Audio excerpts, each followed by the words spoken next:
Don't be frightened. I'm going to help you. You set me free. In return, I will help set you free. You cannot escape the way you came.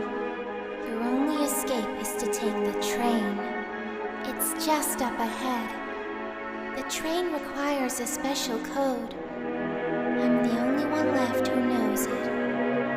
Though you must be cautious. Mommy lurks in the darkness below. Mommy doesn't like guests. Poppy Playtime! Poppy's as lovable as a real girl, and she talks like one too. Hi, my name is Poppy. I love you. Can you help me polish my shoes? Why, of course, Poppy. Just like a real girl, Poppy always wants to look her best. Perfect. Thank you.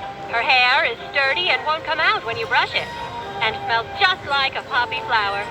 Is there anything else you'd like to say, Poppy? I'm a real girl.